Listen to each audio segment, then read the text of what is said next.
Good morning, my movie-loving brothers and sisters. How are you guys doing on this Monday morning? Thank you for joining us on the Screen Talk YouTube channel, where we talk about all things movie, TVs, and screen-related news. I'm, of course, your humble host, Keith Toothman. I'm joined today by my friend and co-host, Shane Wallace. Shane, how you doing on this lovely morning? Hey, good morning, everyone. Having a great day. Great to be here.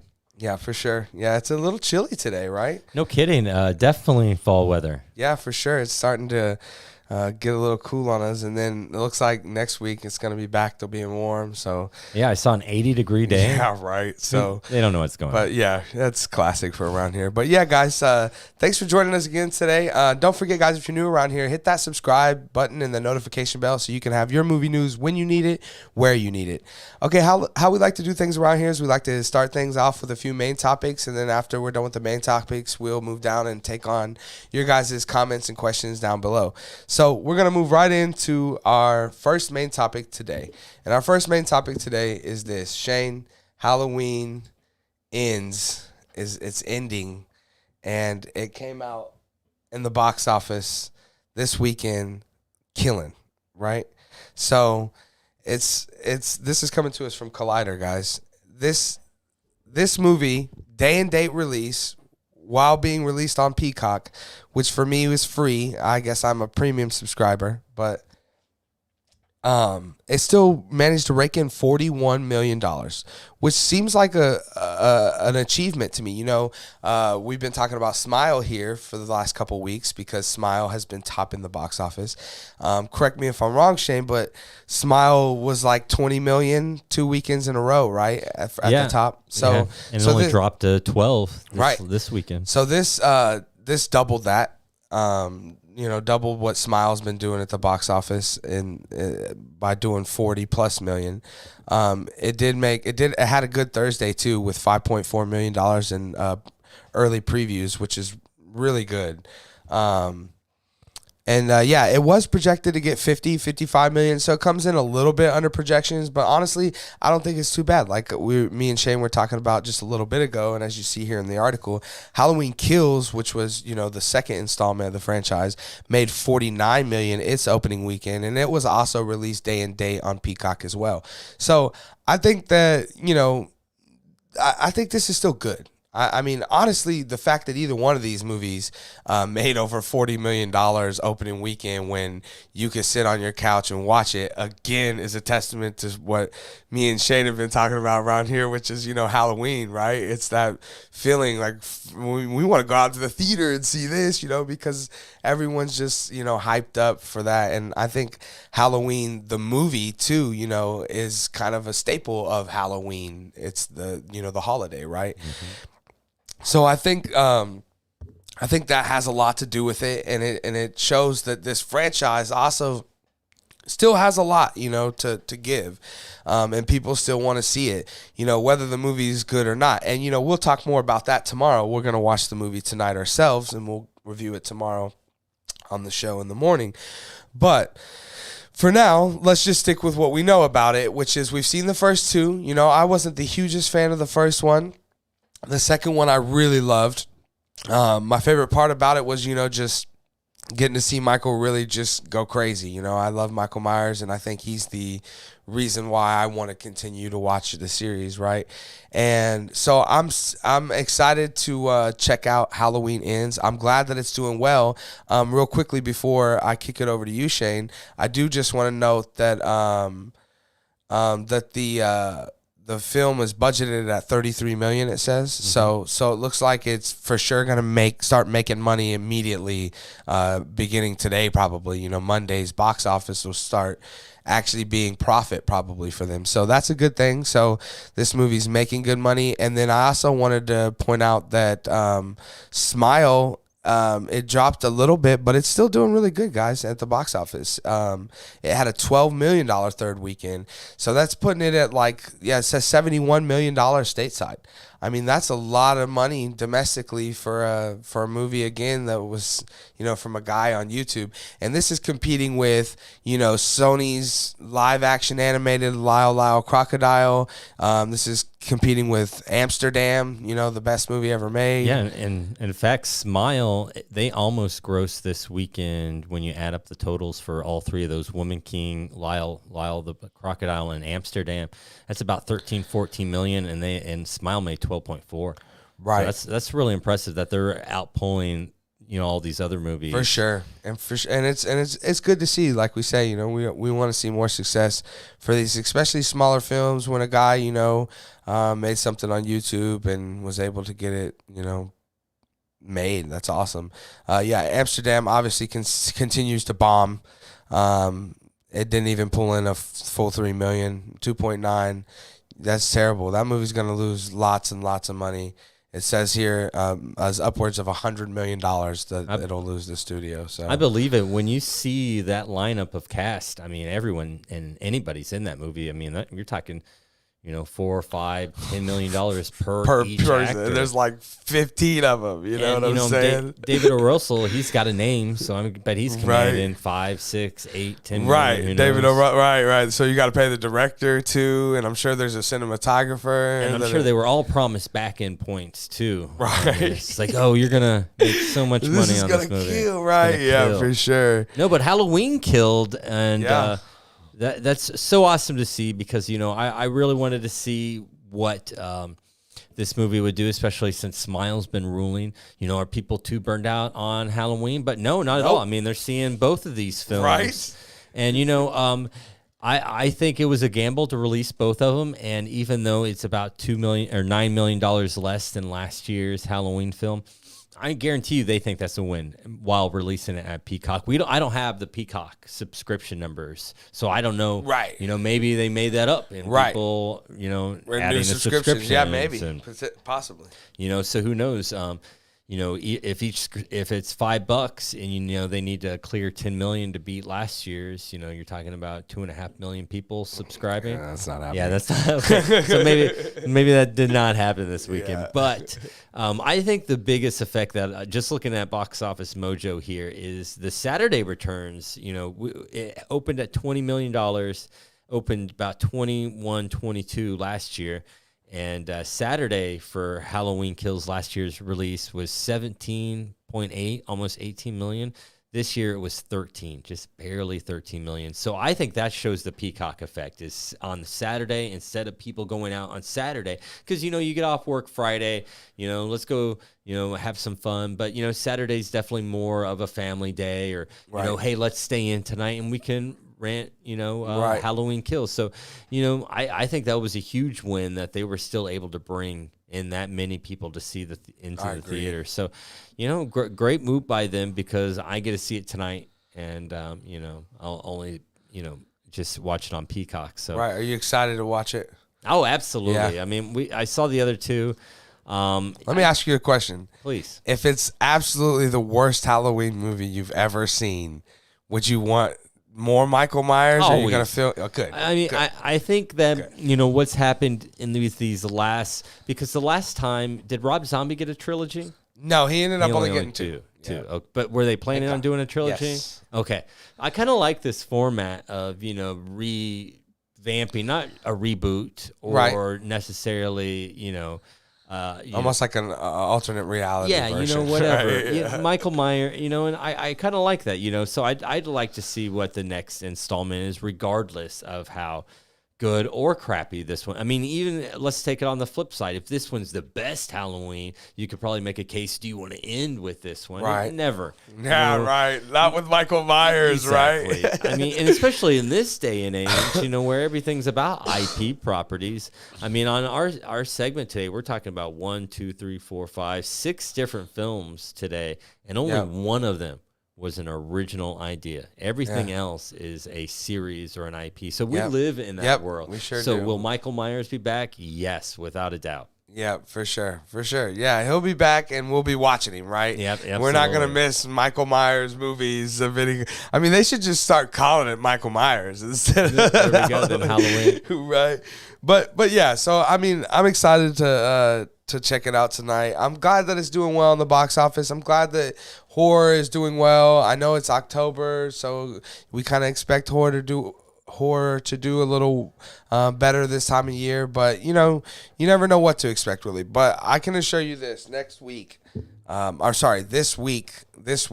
upcoming weekend, starting Thursday, the biggest box office will be Black Adam. Shane, Absolutely. I mean, without a doubt, Black Adam is going to explode. You can tell that people are really anticipating this film, and I think they will show up in droves. Yeah, for sure. I think Black Adam is going to have a huge opening weekend, and it'll definitely kick Smile and Halloween and all of those. It will be left in its wake, that's for sure. Yeah, we haven't had a $100 million opening in a while. Yeah. Not this fall, I guess. Top Gun and Jurassic World or whatever. And so, I think we're due. I think people are ready to, Yeah, and honestly, after hearing a lot of the early reactions, man, I'm super stoked to see it. I was just talking to Key about this before we went live, and I think DC should have done this from the get-go. Instead of having Shazam and setting up that whole Captain Marvel world, who cares? And instead of setting up this DC universe, what was the first DC film? I don't know. Was it Man of Steel? I think it was Man of Steel, yeah. And, that makes sense. You went Superman. No, screw that. They should have done Black Adam because it is a perfect role for The Rock. People are going to see this movie because of The Rock. Mm-hmm. They're going to fall in love with this character and the world because of The Rock. Mm-hmm. And it's very similar to what Marvel did with Iron Man. That was their first big hit. We were all immediately, yes, this is amazing. Let's watch these movies. And I think if DC would have had more of that approach, and this would have been their first film going into this universe, I think, they would probably be closer in terms of where Marvel's at now. Yeah, for sure. Yeah, I agree 100%. And I can't express enough how excited I am now to see Black Adam. And I'll be seeing it Thursday at probably, I don't know, as soon as it's available for me to see. So, and we'll be talking about Black Adam probably all weekend around here. So stay tuned for that, guys. But Halloween ends, doing good at the box office. We're also going to check that out tonight. Talk about it tomorrow. Yeah, we'll be talking about that on tomorrow's show. So make sure you guys stick around for that. But yeah, guys, what are your guys' thoughts? Let us know down in the comment section below. What are you thinking about Halloween Ends? Are you guys excited for it? Did you go out and see it this weekend? Did you like it? Did you hate it? Let us know in the comment section below what you guys' thoughts are on it. So after that, we're going to move on to our second main topic today. And our second main topic is a few trailers that we actually just got caught up on that came out over the last weekend. Those trailers are going to be, let's start with, what did we watch first, Shane? We watched The House Party. We watched the House Party trailer. Now, we talked a little bit about how, you said you grew up with House Party, and I watched them all when I was growing up too, and I was a huge fan. But and it's one of those things that you're glad to see be brought back, but it's also kind of like you just don't know how it's gonna be. Mm-hmm. But man, seeing this trailer was awesome, man. I loved it. I mean, seeing LeBron in there, that they're in LeBron's house, all the cameos look great. And I'm like I was telling you, Shane, I'm sure we haven't even seen the half of it. I really like this take too, because you're right. You hear House Party, and you're like, okay, that series is fun, and the world we live in, of course, someone at some point was going to come back and relaunch this series. It was inevitable. World, right? Yeah. But, I really like this take because you're right. How are they going to handle this? How is this going to even feel? And the fact that it's a completely different take. They're not high school students. They're not, these people are adults with real problems with families. Yep. And so I really like that take. It's coming from a different direction. Sure. So it doesn't feel like, it's a rehash. It's like, this could possibly, again, it's not a reboot. I think I'm more upset when I see reboots where it's like, we're going to reboot House Party. We're going to get these high school kids and it'll be a fun romp. But instead, this is like, hey, this could be in the same world. This seems really cool. And you're right. The cameos, and I mean, LeBron James stole the show, without a doubt. Right. He's hilarious. And he's punking on himself I'm so hard glad he could do that, yeah, man. me too. It makes me feel so... he's just such a good character. Those man. are the best cameos. That's why there was that Neil Patrick Harris resurgence, was because he comes out with Harold and Kumar, right? And he completely destroys himself. He's doing coke off of hookers' tits and stuff, and it's just like painting himself as the worst opposite human being. of Neil Patrick Harris. But it showed us as an audience that, hey, this guy's hilarious, and we want to see more of this. And so the fact that LeBron James, especially right after doing the kids' Looney Tunes Space Jam movie, comes out and is just like, hey, I'm going to take some big stabs at me. This is all stuff that's, people have been making fun of me for years, and I'm just going to embrace it and roll with it and have fun. And, he killed it. Yeah, for sure. Again, I'm glad to see that he can poke fun at himself. It looks like a ton of fun. Like, I mean, we were talking about the release date on it, which was January 13th now, right? Because they moved it. And like I was telling you, you were saying it was December 9th. And I had just told you right before that I feel like this is a perfect kind of Christmas time, or you said New Year's, which I think is even better. But yeah, it would be a good time to release it. So I kind of miss or hate that they moved that release date, because now I'm going to have to wait a little bit longer to see it. But man, it just looks so much fun. And I'm not sure if this seems like this could be a day and date situation where this would probably maybe drop on a streaming service while maybe dropping in theaters. But I would definitely I'm definitely going to watch this. And what I'm most excited for about this is the cameos, because again, we seen a lot. We seen Gator, we seen Lil Wayne, we seen Anthony Davis. We seen a ton of people in there, but those are just the teases. There's gonna be so many people cameoing in this movie, and with LeBron producing it and him. Well, the whole idea of the film is to throw this giant house party and bring in these celebrities. Right. So this isn't just again, this isn't a high school romp. Right. This is bringing in some A-tier celebrities that are just gonna flood this. Right. The frame. Right. And that's what's gonna be fun about it. And who better to do something like that than LeBron James? I mean, he's gonna be able to bring in the celebrities. So I expect this to be crazy. Like, I wouldn't be surprised if everyone from Hollywood's in this movie. So my only issue with the trailer, because we just watched the trailer, they kind of set up in the film where they're wandering this mansion and they're like, oh, whose place is this? And we find out. I almost wish we wouldn't have seen that.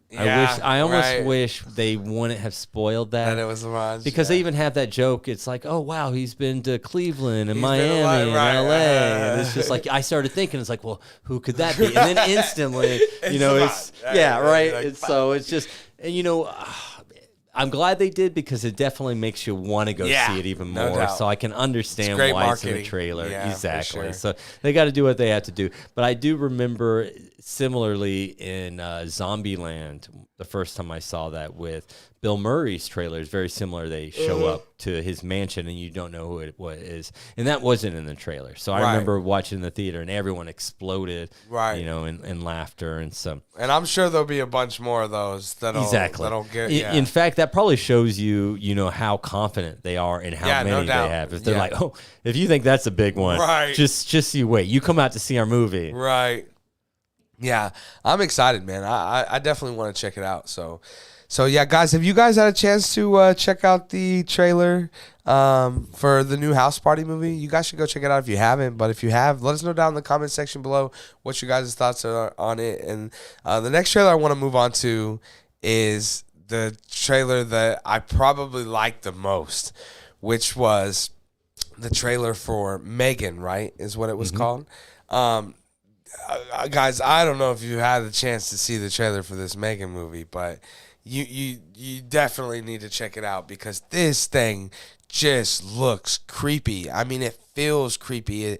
The animation or whatever, like we were talking about, whatever they're doing with her face, is clearly a real actress, that's playing the motion and stuff, and it just all is just so cringy and scary and and it feels like a lot of, you know, stuff that we've already seen, but it still felt new to me, and it felt very different.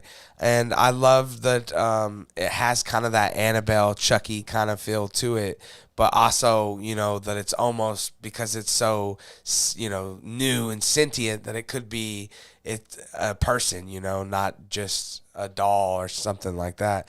And I thought that was very interesting. And of course, you know, we live in a modern age with a lot of AI technology and stuff like that. And maybe we do get to a world where one day we have a doll that's designed to protect our kids, you know. So to me, it was all very, very real and very scary.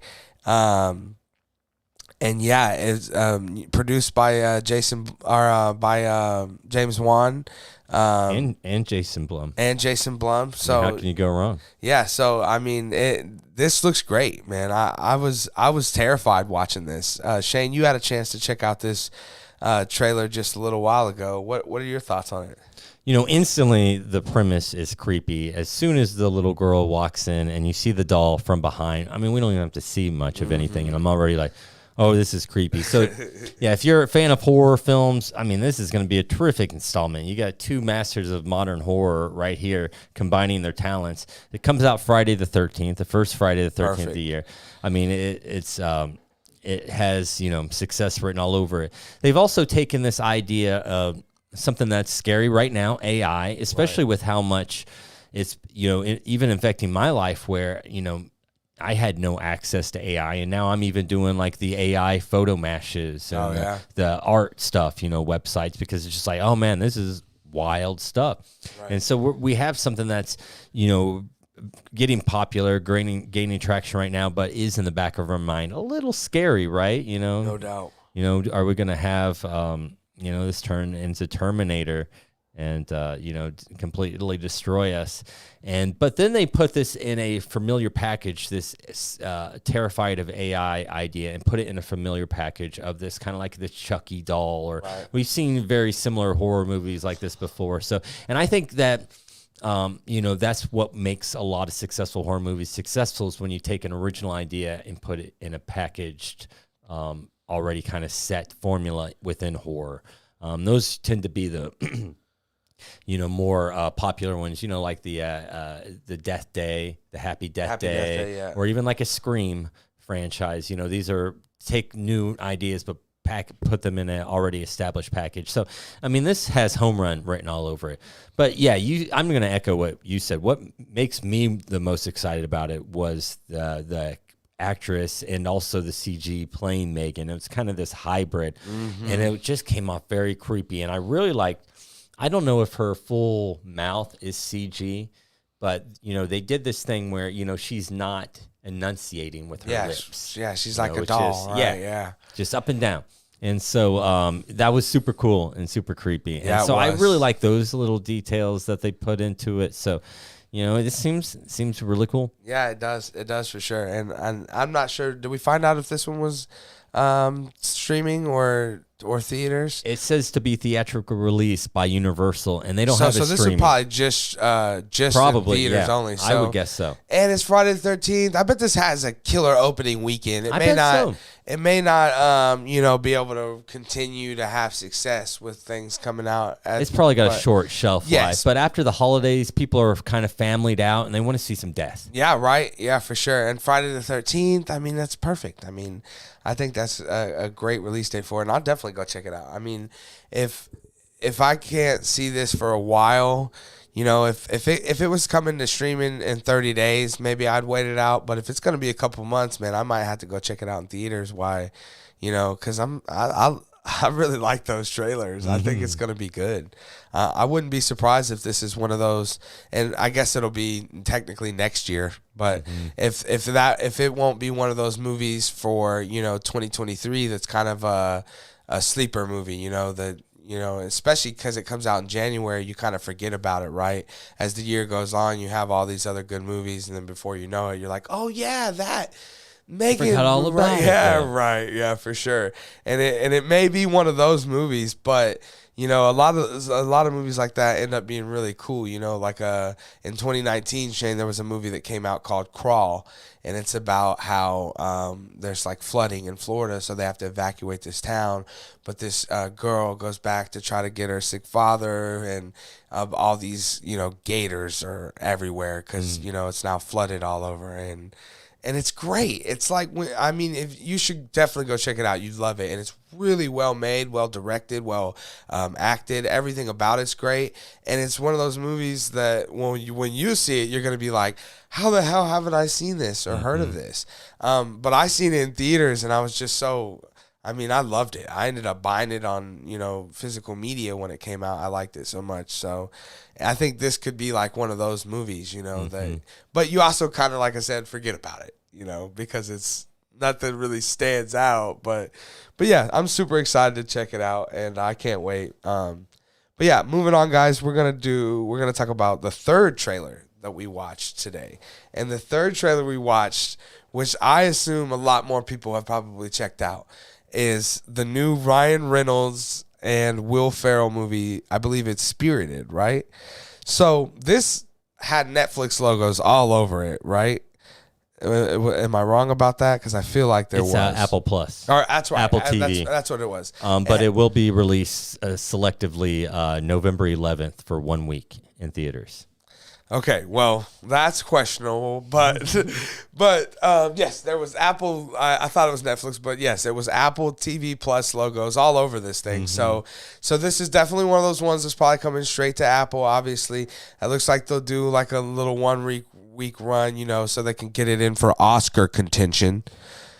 This movie looks terribly cheesy.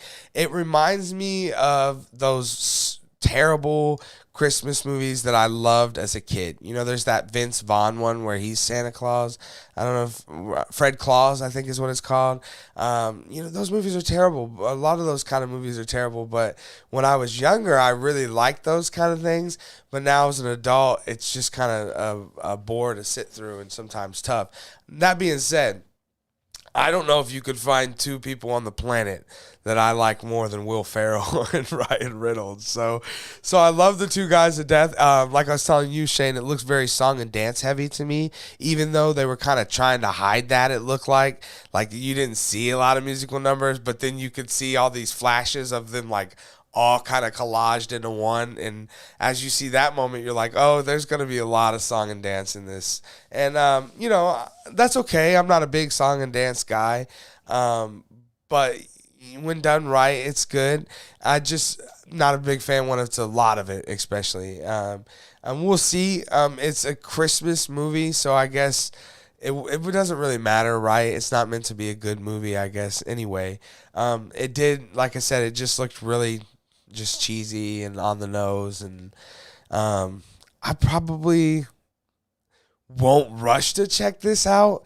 I could see this being one of those things, since it is a Christmas movie, and there will be those, downtime where, we're all off work and we're all at home just sitting around for a week or two because, Christmas break and stuff. And I could see it being one of those ones that my wife is like, hey, let's watch that Will Ferrell, Ryan Reynolds movie. And I'll be like, why not? Let's do it. So maybe I get around to watching it, but definitely not something that I'm gonna like rush to check out for sure. Shane, you had a chance to check out, and I know you're a huge Will Ferrell fan, right? So what are your thoughts? Give us your thoughts on how excited you are on Spirited. I love Christmas movies. I love Will Ferrell, and I definitely won't be going out of my way to watch this one. It is a musical. Even though, like you said, the trailer tried to hide it, it's being marketed as a modern musical reimagining. So it's going to be a lot of musical numbers.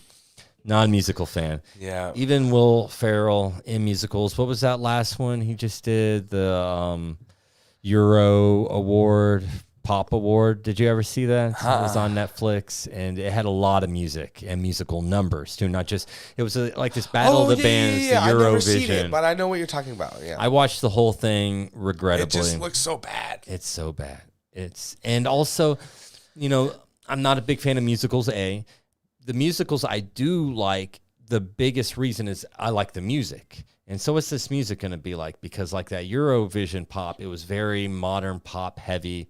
Not a fan. Right. So that might be where this is coming from, especially if they're going to try to attract families, of course. So it's probably going to have this very modern pop feel would be my guess. And right. Not feeling that. And it's a shame, too, because I also like the writer-director, Sean Anders, who, were the Millers and Hot Tub Time Machine. Oh, wow, yeah. I know. Right? It's got a great Love team. that stuff. Yeah, right? So, I mean, this should be a slam dunk, but oh, my goodness. What's sad is and I do need to get Apple TV because I have to see the Ben Stiller new show. Because I love Ben Stiller, and I hear that's the greatest thing he's ever done. Yes, it is. So I got to see it. So maybe it'll line up to where I'll have it over the holidays, and I just so happen to click this on, but it'll definitely be mostly in the background while I'm visiting family, and we can all be in a cheerful mood because it doesn't look good. Yeah. Yeah, it looks bad to me, man. It just looks too cheesy. But even the colors were so heavily saturated. Just looking at it, I was like, "Oh my god, this is eye cancer." But on the topic of musicals, Shane, I don't know. I'm sure you're not privy to this news, but I'll make you privy now. The Joker sequel movie, it's gonna be a musical. Okay, that's really cool though, because that seems very Joker. I guess, but come on. How many people are going to go see that movie? Everybody. And how many numbers are we talking about? And what, Yeah, I agree. Yeah. Maybe he has some laughing serum thing and a smoke bomb, and it completely turns the whole city into, ready to go into some dance number. Although it was very Hocus Pocus 2. And I got to say, when those parts happen in Hocus Pocus 2, my eyes are rolling. Yeah, right. But, I didn't even see Joker 1, so, they're not making it for me. Yeah, but you go from that to this, to it just seems like a whole different vibe, Yeah, I agree. But yeah, I mean, I guess I'm still somewhat excited to see that, but I don't know how much, like you said, how many numbers are in it. I think that makes a huge difference. If it's a 2-number deal, that's not really a musical to me, or whatever you want to call those movies. But again, this movie, you could tell there was multiple numbers. They did like a little collage, and all their outfits were changing, and it was happening a lot. Big production. You can tell that there's a lot of song and dance going on. Yeah, so yeah, trained. And I honestly wish that I could enjoy some of that stuff more, because there is movies that I've heard great things about. Like there's one with Hugh Jackman. I can't remember what the name of it is right now, but I hear. Is that the Les Miserables? Wasn't he in that? Les Miserables. Maybe, but there's multiple. There's another one, or even like I've never seen the Phantom of the Opera, or like a lot of those movies. Andrew Lloyd Webber. Oh my God, I won't watch anything that has Andrew Lloyd Webber music in it, because the music's not good. Music has to be number one to me. Case in point, this Weird Al movie. I mean, there's a lot of people that will be like, that's kind of like a musical. And it's like, yeah, but I love Weird Al music. Yeah. So it's going to be a great movie. Yeah, but it's also not a musical, though, So they're not breaking out into song and dance to express their emotions. Yeah, and see, I don't know. I don't feel like that stuff translates well to, massive audiences. I'm actually tempted to see, because we're entering more of the spectacle world, like Marvel movies, where people go out to the theaters, and I would definitely say musicals fit that type of viewing experience. It's there for spectacle. There's no other reason why they're tap dancing during the Great Depression, right, or something like that. Right. So, I'm tempted. I'm kind of. We've already seen West Side Story just come out. How did that do? I know that was nominated for a bunch Best Picture at the Academy Award or whatever. Box office wise, did people go out to see it? I think it did okay. If I remember right. Yeah. So maybe we're not in a musical world anymore. Yeah, I don't think so. I mean, I think it works for, like Lion King. People love Glee. Mulan. And that High School Musical. People love that. But think about the age range, though, for those. High School Musical. What age, my girlfriend in high school watched that. She was, we were 14, so... Yeah, I don't think you, again, draw a broad audience with a song and dance, musical kind of thing. And Glee was really hugely popular, but again, a lot of the people I knew that watched it were a lot or moms who have audience. high school kids. Right. Right. But anyways, so, we'll see. Like I said, not something I'm going to rush out to see. I mean, if I start hearing really good things about it, maybe that changes, how I feel about it a little bit. Like if we started, reviews started coming out and it was at a 98% and they're saying like, Will Ferrell Academy level, sure, I mean, definitely. That's why we saw Hocus Pocus 2. Were you going to see Hocus Pocus 2 this year? No. Yeah, me neither. But you hear that everyone's seeing it. There's got to be a reason. Yeah, right, exactly. Yeah, for sure. And so if we start hearing good things, I'll definitely give it a shot. And I may just randomly give it a shot, like I said, sometime around that holiday season when we're just kind of bored and want a new Christmas movie. Because, we always want, just like Halloween and new horror, we always want new Christmas movies and stuff like that. So we may give it a shot at some point, but I'm not going to rush out to see it. So, But guys, what are you guys thinking? Have you had a chance to check out this Spirited trailer?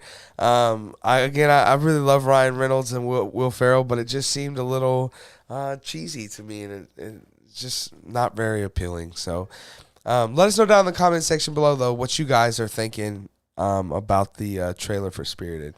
So we're going to move on with that. We're going to move on to main topic number 3. And our third main topic today is going to come to us from the guys over at Collider again. And Shane, I know you haven't had a chance to check out yourself Creed 1 or Creed 2.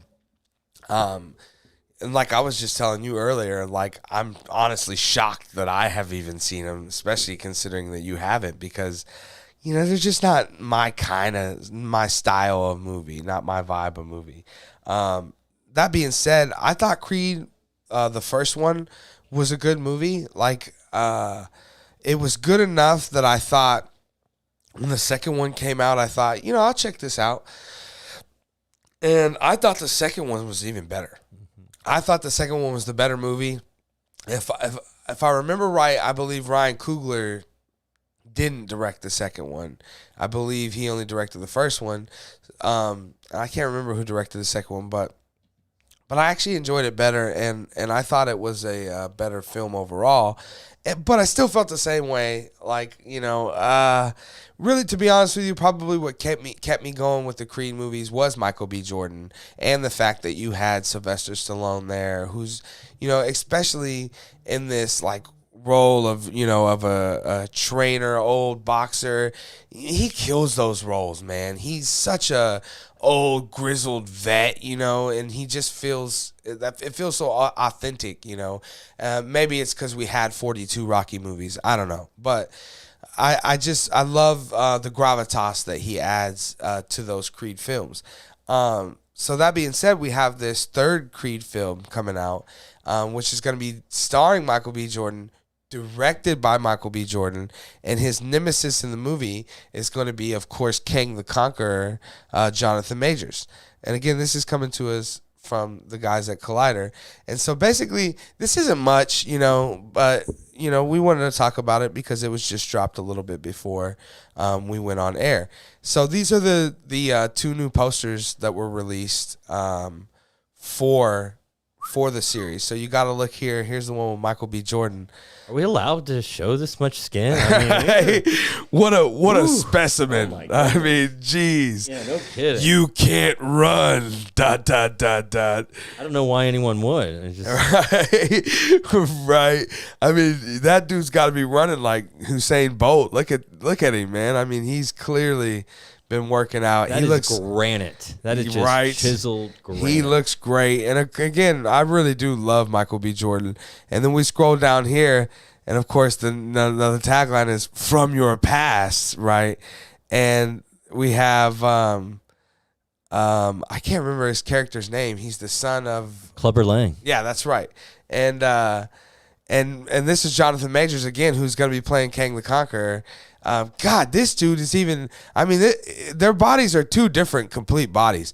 First of all, Michael B. Jordan is like 5'9", 5'10", maybe, and Jonathan Majors is like 6'2", 6'3", and you could tell Majors has a much more lean type of build, where Michael B. Jordan has that stockier, puffier kind of build. But man, do these guys look like they've put in a lot of work, a lot of hard work, and a lot of effort to look this good for this movie. And just that in itself kind of has me a little bit excited. Especially has me excited for the fact to know that, again, I keep going back to, this is our Kang the Conqueror, man. That's awesome. This is exciting. Not only does it show that he's, very built, and he's going to have kind of maybe a menacing look as Kang the Conqueror, but it also shows that he has that dedication to put in the hard work for a character like Clubber, right? And or Kang or whoever. And so that really gets me excited. It's got me a little more excited for Creed 3. Honestly, this one had Netflix, I believe, right? Maybe it was this one that was coming. I can't remember. Well, it says IMAX on it, so this is probably coming to theaters. So, man, honestly, again, this is probably one that I'll wait and check out whenever it hits a streaming app. It's not something I'm going to rush out to see. Again, now, I reserve the right to change my opinion if we find out that, Michael B. Jordan is the best director ever, and this is the directorial debut of a lifetime and an Academy level performance as an actor. And, of course I'll go check this out. But other than that, I'm not like, the biggest Rocky fan already. And even though I have happened to see the first two Creed movies, honestly, like I said, what probably drew me there was Michael B. Jordan. So what will draw me to this is Michael B. Jordan. But I also didn't see either of the first two Creed movies in theaters. Mm-hmm. I seen them both at home. I own them on physical media. And so I caught them both, probably honestly like a couple of years after each one had come out.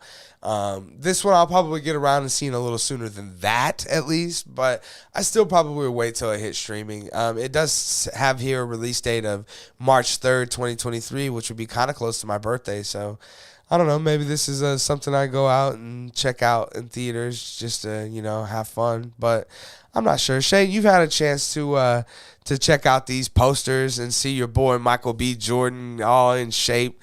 Michael Jordan's real son, his long lost son, Michael Jordan wishes, right? We all wish that. It would make sense. It's like, of course, it right. All makes sense. But yeah, what are your thoughts? Give us your thoughts on what you're thinking about this poster, about your excitement maybe for Creed 3, and what you think about maybe going back and seeing the first couple. Yeah,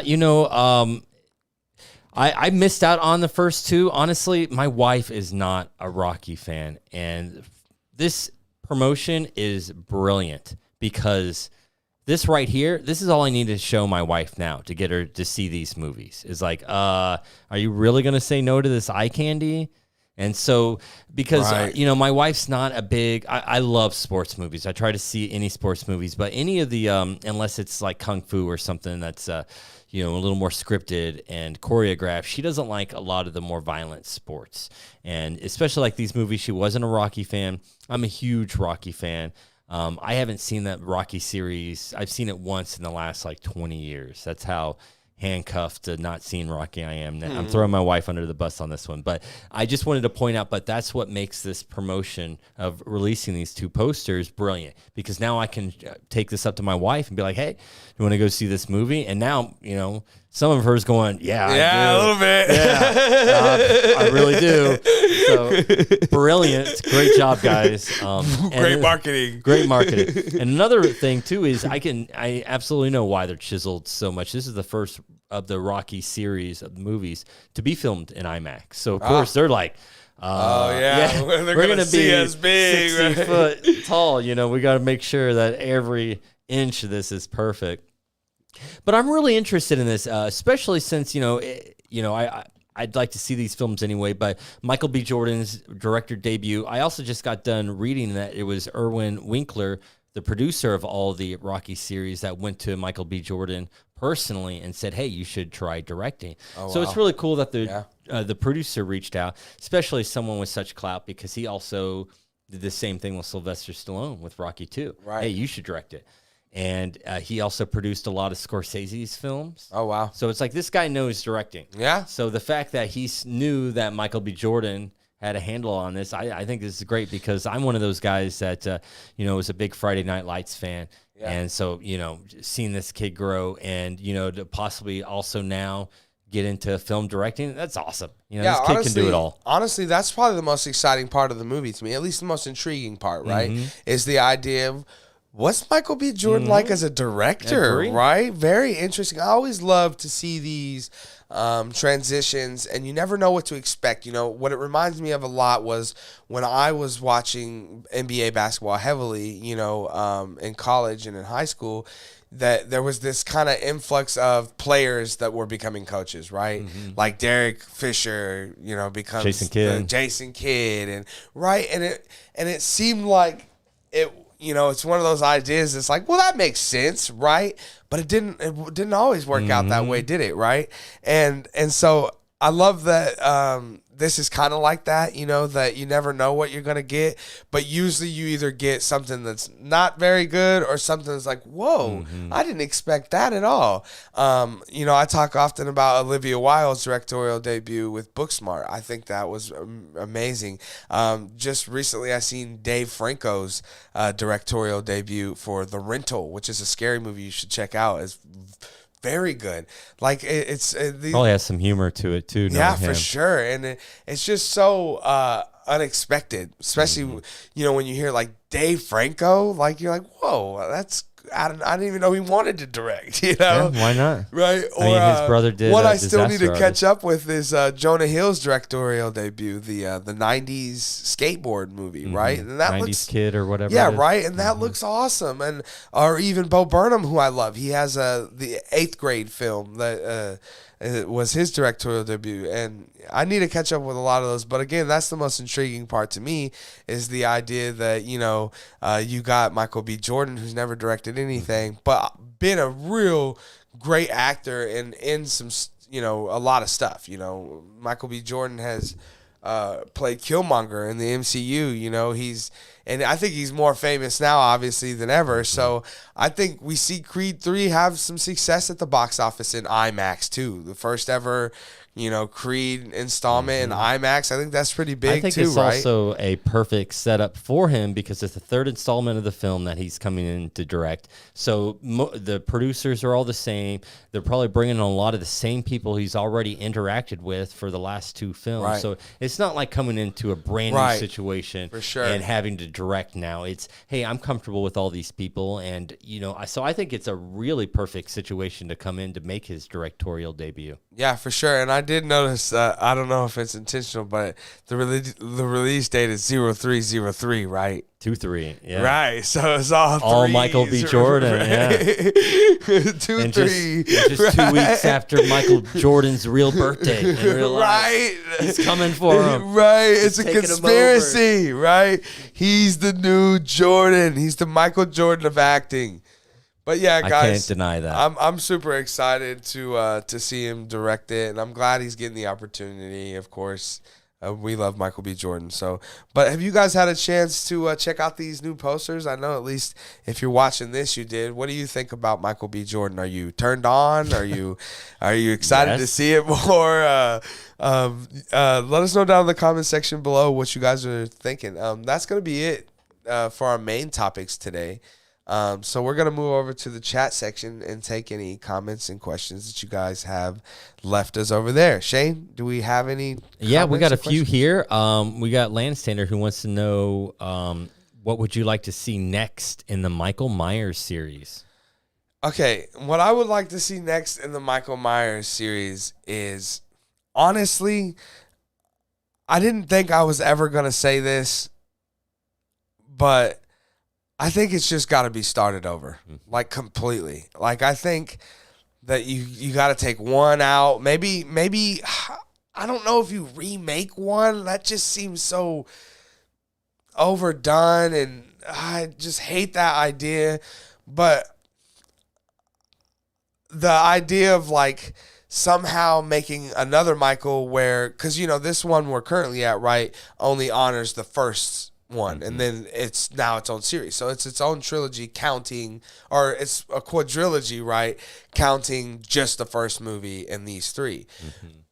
I would almost want to see them explore our Michael that, was in 4, 5, and 6. But now with this one, I feel like it confuses too many audiences. If we did it, like I said, what is this, like a otherworld Michael Myers comic or something, So it would feel a little strange to me to try to get back to the Michael that, we had for all those years. But it would also feel strange restarting. I'm going to be honest with you guys. I think that Halloween is in real trouble after this movie, because and that's because where do you go? What do you do? Because if you do end this right, if you end this version, let's say this movie ends with I'm sorry, what's her name? Jamie Lee Curtis. Let's say she turns Michael Myers into dust with a laser beam, right? Let's say that's how this ends. Well, so then when you move forward, that whole story is just gone, right? So now it's like someone is this like a Sam Wilson thing? Does someone like take up the mantle of Michael Myers and he's wearing the mask and he's got the knife, but it's not quite him? Because if so, that feels weird to me, and I'm not sure if I like that. Listen, like I say often, winning cures all. So you make a great ass scary Michael Myers movie, dude, and I don't care if it has Harry Potter in it. I'm gonna be like, that was badass. But again, I'm really worried for the franchise. As somebody who loves the Halloween franchise, I think that they're gonna have a lot to figure out after this movie, because again, where do you go with Michael? Where do you go with this story? Do you reboot? Rebooting seems like it's been a failure in the past for a lot of other, franchises. And again, for me, it's hard to reboot. And this particular franchise of, the Halloween 2018 version is a perfect example of it, is that, you can't, I don't know. I really think that it's going to be a struggle, man. You can't not honor that first movie. That's what this new trilogy showed us too, right? Because even they were like, yeah, we're remaking it, but the first movie still happened, right? Of course the first movie still happened, because it's one of the greatest horror movies ever made. So to not truly honor that feels weird. But also, Jamie Lee Curtis is like 98 years old, so we can't keep chasing Jamie Lee Curtis around and shit, right? And it's, so again, I really think they're in they have a real uphill battle to figure out what's going on with this. But Shane, I'll send it over to you. What would you like to see next with the Michael Myers series? To move forward, I hate reboots. Yeah. To me, if you need to reboot something, you don't have a series, because you obviously just need to rehash. Right. That's not a series. That's just an idea. Right. So you got to move forward with Michael Myers, and I think you just don't overthink it. There's never once where I'm thinking about Michael Myers' motivation and being like, oh, he kills people because he doesn't need a reason. I think, it does. I know that Resurrection gets a lot of crap. Yeah. And probably because the characters, I don't know the excuses, but yeah. I think the best way to approach this, just give us a new Michael Myers movie. We don't need to know the history. All we need to know is this guy shows up on Halloween and he starts murdering people. I mean, if we really need to start pulling back to the past, there's plenty of rich goodness within this. Maybe instead of going after, Jamie Lee Curtis's or that family anymore, maybe there's a new Loomis. Or, it doesn't even have to be the doctor. It could just be his son or his grandson, and he's pissed off. I mean, we don't need a reason to be terrified. Yeah. We just need Michael Myers that's unstoppable and coming after us. Or a movie I love that I know still receives a lot of hate, but definitely did, was Jason X, right? Which is, Jason in space. It's basically like Aliens, but Jason, right? But I loved it because, honestly, have you ever seen Jason X? No. The very, very beginning of the movie, right, we find out that they finally caught Jason, like in our modern time, and they have him locked up, and he has basically like Hulk's or Wolverine like regeneration of powers, right? So of course the military is like, all right, we need to figure out how we can replicate it and all this stuff, and that goes south because he's Jason Voorhees. So they freeze him in this freezer container, and then thousands of years go by, and Earth is now, it's not even inhabitable. We've been gone from it, but these like people come back and they scavenge for things like records and DVDs they can find, and they find Jason. Cool. That sounds really cool. Exactly. So you can shit on that movie all you want, but that setup is like believable. You're like, okay, this is new, this is fresh. At least, now. I think that, I absolutely agree. I think that's why people don't like Resurrection. I don't think anyone went to that movie going, I hated this whole idea and concept. I just don't think it was executed well. Whether they didn't like the kids, whether they didn't like the whole streaming aspect where people were watching it, I thought that was cool. That was brilliant. I don't Before its time, too, right? God. Maybe they didn't like the whole Vanessa Williams and Busta Rhymes, doing this TV show, which I thought was cool, too. Hilarious. But I think that people didn't probably have a problem with the idea and the concept itself. It was probably just the execution. So you're right. I don't think that the idea needs to be strong. It just needs to be really well made. People just need, and like I always say this when it comes to any horror movie, if I have time to sit and think how, stupid, not credible, whatever it is. Plot holes, right. That's whenever it starts deteriorating. But if you give me a plot hole, riddled dribble of a movie that's exciting, entertaining, and I'm scared and I don't have time to realize that what I watched didn't make any sense, I'm going to love it because I didn't notice that it didn't. Maybe later I can go back and go, okay, that wasn't that great. But, as long as I'm enjoying the ride, again, I always give horror movies and other type of movies a little more leeway because they're doing what they're supposed to be doing. I don't go into a horror movie going, I better see Academy level performances in this. I just want to be scared. And for 90 minutes, just be terrified. Right. For sure. Yeah. I honestly, man, I'm worried for the franchise. What worries me the most is something like, away real quick. If you take an example like Friday the 13th, or Nightmare on Elm Street, right? I mean, we had the reboot in 2010 for it, and then after that, that's it. We haven't had any more installments in the franchise because not only was the reboot, bad, it didn't do very well, and people rejected the idea of having someone that wasn't, Robert Englund playing Freddy Krueger and having, a redo basically of the first movie. It felt weird. That movie isn't a terrible movie. Like, it's not the worst movie I've ever seen, but it just feels pointless. It feels like, why? Why is this happening? What are we doing it for?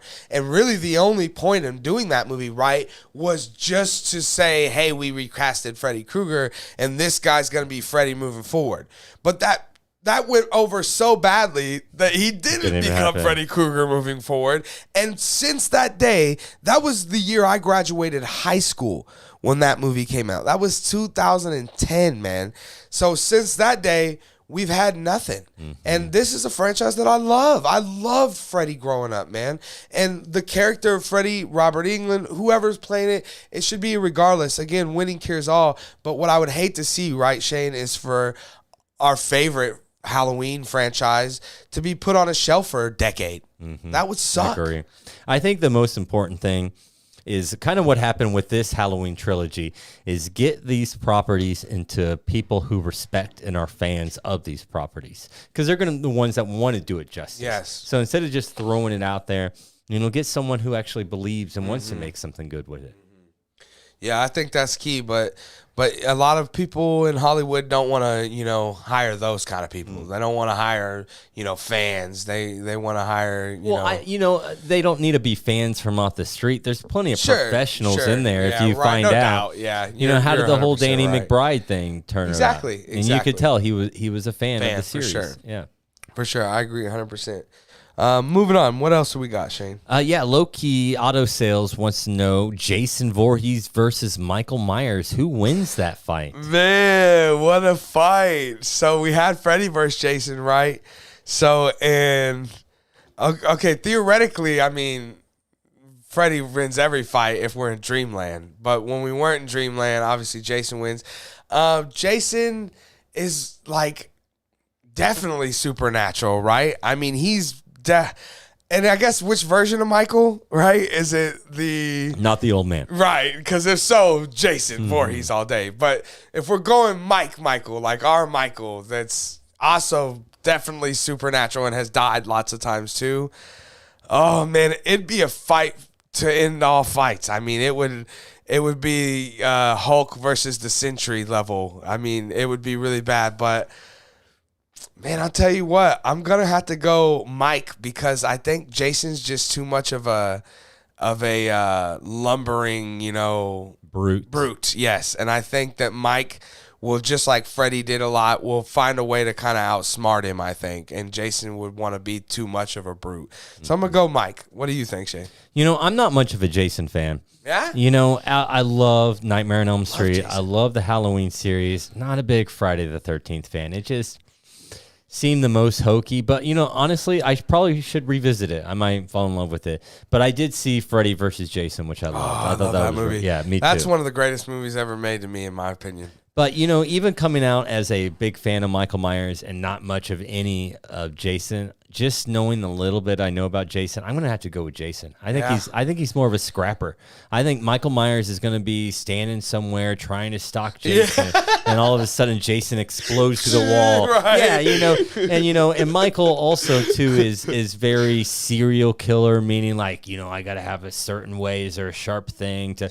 Jason's one of these guys that he's gonna kill you any which way. The fight starts out with Jason kicking ass, but I think Michael realizes like, hey man, I can't just be Michael Myers to win this fight. It's exactly what happened in Freddy vs. Jason, is that Freddy can't be a 7 foot tall 300-pound man, so he has to use stuff against him, the environment against him and stuff, or like how Jason's afraid of water, or was it fire or whatever he's afraid of? He's using that. Yeah, because he drowned. So water. So he's afraid of water. So he's using that against him. I think Michael would maybe figure out a way to, but man, it may be hard for Jason to find Michael, right? He may just be out there. That's true. He disappears. I thought he was behind that clothesline, right? But there's no one there. Where the hell did that dude get off to, right? So, but yeah, I mean, it'd be interesting for battle, that's for sure. That being said, again, I really love the Freddy vs. Jason movie, not because it's the greatest movie, one of the greatest movies ever made, but it's because it was one of the greatest things that fans were able to get what they wanted, or moments where fans was able to get what they wanted, because we wanted that movie. As fans, as silly as it was, that was all made for us as fans. Oh, yeah. And I'll never forget... At the end of Jason Goes to Hell, which was, one of my favorite movies, there's that, post-credit scene where, but before there was post-credit scenes, where Jason's mask is kind of like laying in the dirt, and Freddy's arm comes up through and grabs the mask and pulls it down under, and you hear him like, ha, ha, ha, ha. And that was, I don't even remember, like 1989 or 91. And then it was like, a decade later, we actually got it. That we finally got the Freddy vs. Jason movie. And I remember what it was like because I was alive at the time. And I'm telling you, people were freaking hyped for that shit, man. We were super excited. And as much as it was just, literally what I would call a classic mashup movie of, two of your favorite things. Yeah, Wolfman versus Frankenstein. Yes, it was a classic of that. And the reason why I love it the most is because when do you get it? Where do you see that again? We're never going to see Michael versus Chucky or, Scream versus I don't know Leatherface. Why. They definitely should. Right? Because it's hokey, right? It's silly. It's like, this is silly. But again, Freddy vs. Jason is a perfect example of a way that it could be done really well, where it's both, right? You get that, like, quirky, fun hokiness, but it's also scary and different, and I love those movies. So, yeah, I would love to see Jason versus Michael Myers. So, hopefully one day. What else do we got, Shane? Do we have a favorite musical? Oh, man. So can we count? You can count whatever you want on this one. Okay, then I'm going to say it's got to be Moana for me. Which one is that one? It's a Disney Pixar movie. Oh, I've never seen it. Yeah, so it's about like a little... That counts? It's like a little girl on an island, and it's like a kind of like Hawaii in a way, but they never leave the island, and only their island is where people live and stuff. And the little girl wants to journey out into the ocean, but she's meant to be queen of the island one day, but she doesn't. And it's just beautiful. Very Little Mermaid. Yeah, there's a line in there in one of the songs about where she says, "There's a line in the sky where the sky meets the sea, and it calls me." Mm-hmm. And it's that when you're looking out, right? The horizon line, right? Yeah. And it's just something about it that is so true, right? It calls us all. Isn't that what Jasmine also sings about too? Why does every Disney princess feel like they need to explore the world? It's home is great, and I don't mean like in the kitchen. Well, that's what I'm talking about family. That's what the movie teaches her, right? And I know you've never there seen you go, it. perfect. But I'm glad they got that. But the whole point is that, and there's this song that that her parents try to sing to her is that you have everything right where you are, right, and that this is perfect. You have everything. We have everything we need.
Check. There we go. All right.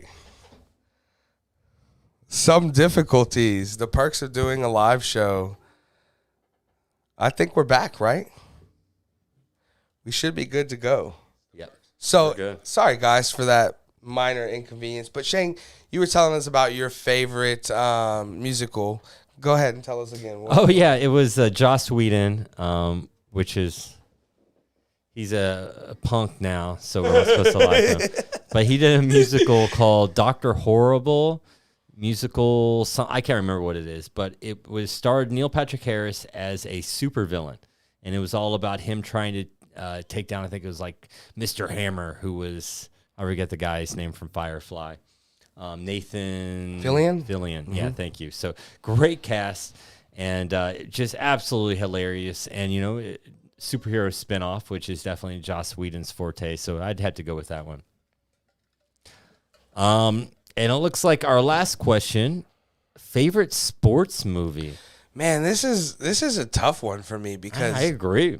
I love sports movies, like especially those real drama heavy ones. And I'm not a guy that typically wants very much drama of anything, so that's unusual for me. So I'm gonna have to This may be surprising, but I'm gonna have to go with the sports movie I've probably seen the most, and I seen it when I was young, and I just attached to it so much because it spoke to me so much, and that's Remember the Titans. Oh yeah, good one. When I seen Remember the Titans, I remember how much like I learned about like racism and classism and just so much, and I was so young when I seen it, and I just remember thinking it was so important to me that I had seen it. Honestly, I haven't seen it in probably 10 years. I was probably like 20 the last time I seen that movie. And I believe Denzel Washington's in that movie. I was just going to say that. I don't even remember who's in it. It's been so long. But God, I really did love that movie. But that being said, I will just... some that I love Glory Road. I love Coach Carter, Friday Night Lights. There's a lot of good sports movies. And if we're gonna count this as a sports movie, this would be my favorite for sure, and that'd be Talladega Nights. Nothing's better than Talladega Nights. Shake. I'm not sure what to do with my hands, guys. I don't. No, but yeah. So that's too funny. So I'll take Talladega Nights if we're counting it. But if not, then yeah. What's the Will Ferrell basketball one? Semi-pro. Oh, semi-pro. Yeah, I'll take Talladega Nights over semi-pro too. But semi-pro is good. See, it's another great. Well, I know which one your favorite sports movie is. It hasn't come to your mind, but I'll change it right now because it's my favorite one. But before I say that, because this isn't a movie, this is close, but because it's a movie, not a movie, it can't be, but I'm still going to throw it out there. Winning Time. So good. Everyone go see Winning Time. I love that show so much. But best sports movie and perhaps the greatest sports movie. And we were just talking about this last week. Oh, White Man Can't Jump. White Man Can't Jump. Yeah. So good. See, there's another one. So good. And he, the director, Ron Sheldon, who directed that film and wrote it, he also did Bull Durham. He wrote and directed Bull Durham, another sports movie, another great sports movie. And he did another sports movie, I believe. So this guy was like the master of sports movies. When I was in high school, it was definitely Love and Basketball.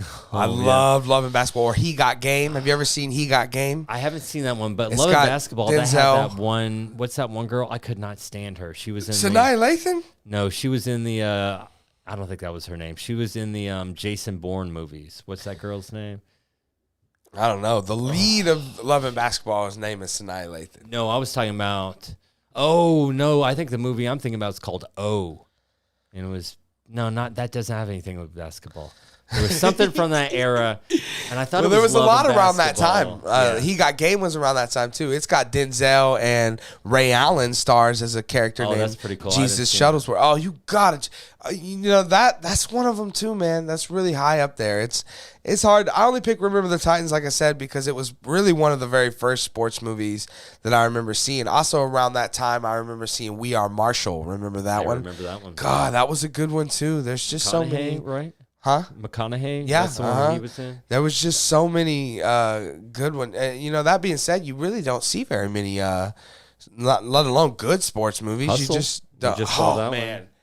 Yeah, you're right. Hustle's great. Julia Stiles. Do you remember that girl? Yeah. Oh, man, Julia I Stiles. Can't stand her. Yeah, for sure. And she was in, I thought, a basketball movie that I couldn't stand.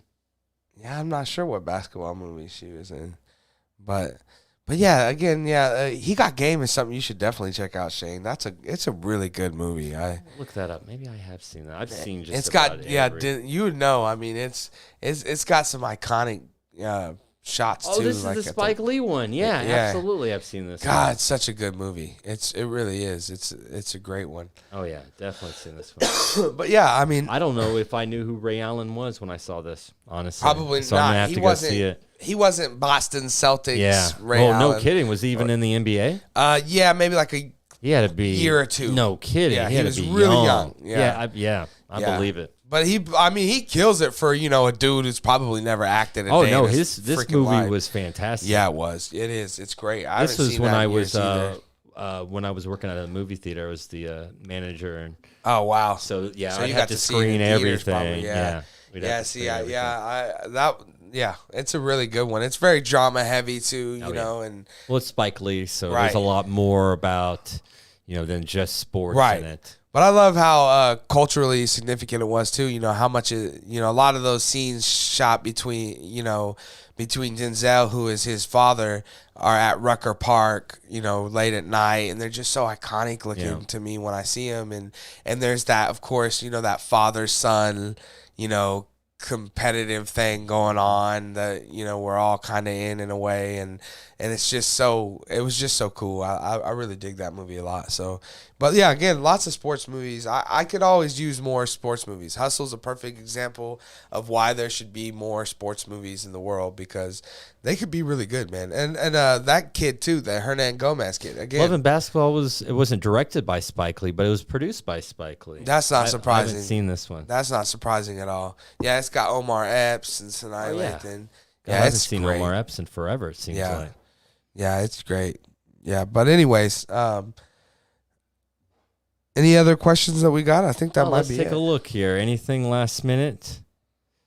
I can't hear any sounds. That sounds like something you might want to consult with your doctor. No, I'm just joking. Lili Ali, thank you so much for letting us know about the tech difficulties as we fix those. And I think that's it. All right, guys. Awesome. Well, shit, it's been another fun day.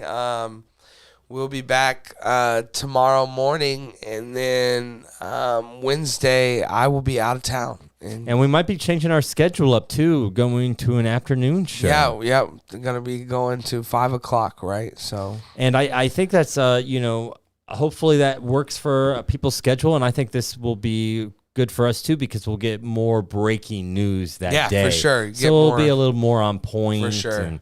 And up to date, so we're not talking about stuff the next day when it was yesterday's news, So, but yeah, so we'll let you guys know more on that, and we'll put something up in the community tab, so there's a little bit more of an advance notice on what's going on with those kind of things. But other than that, guys, I appreciate you guys all joining us and being here.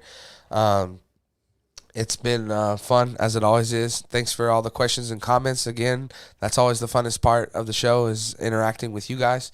So, and if you're new to the show, make sure you hit that subscribe button and the notification bell, so you guys know when we're going live. And don't be afraid to get in there in the chat and ask us some questions. That's the funnest part. So, Shane, it's been an honor again, man. Thanks so much. We'll see you tomorrow. Yeah, for sure. So, guys, we appreciate your time. We will see you guys here tomorrow, same time, same place.